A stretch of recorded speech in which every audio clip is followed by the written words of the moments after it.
Hello everyone, welcome to my channel. Please subscribe and keep watching more details. The Curse of Oak Island, an ancient Roman coin dating back to 300 BC found on Lot 5.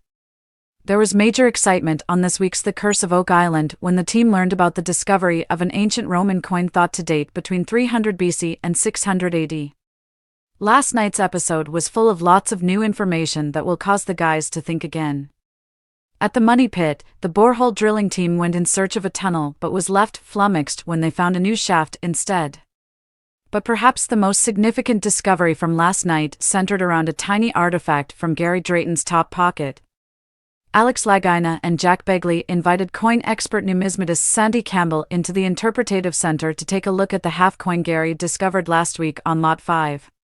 And in the calmest, soberest possible manner, he delivered some earth-shattering news. After looking at the data regarding the chemical composition and examining the coin up close, Sandy ruled that it came from ancient Rome. He suggested it was either Roman or Byzantium, which was the successor empire to the Romans based at Constantinople. Sandy dated it as somewhere between 300 BC and 600 AD, but he leaned more toward a Roman origin rather than the later Byzantium era. The somewhat dazed-looking Rick Lagina demanded to know what made him think that. Sandy assured him, the design is definitely Roman. He pointed to the image of a tree and a person and insisted they were Roman designs.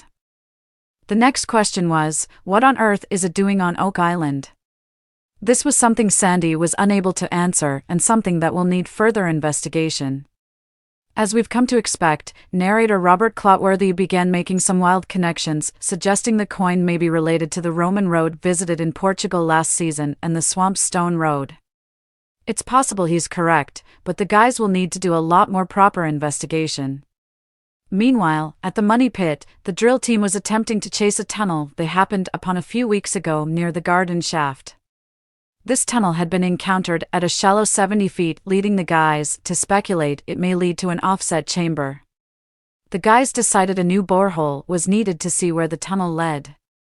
However, Terry Matheson and Charles Barkhouse were pretty shocked when at a mere 39 feet, they hit a lot of wood. They quickly realized that this was the supposed tunnel they were searching for and that it was actually a brand new shaft. This came as a big surprise as they don't have any historical data stating there's a shaft at this location, and it is definitely going to need further investigation. The recovered wood beams look to be cut using a pit saw, suggesting they were cut before the industrial age, perhaps around the 15th century. Craig Tester, noting the rings, suggested the wood be sent for dendrochronology dating. The guys are hoping that the garden shaft project will soon get the go-ahead to continue. Once that shaft is stabilized, the Dumas Mining Company will be able to burrow 20 feet toward this shaft, so it can be properly investigated.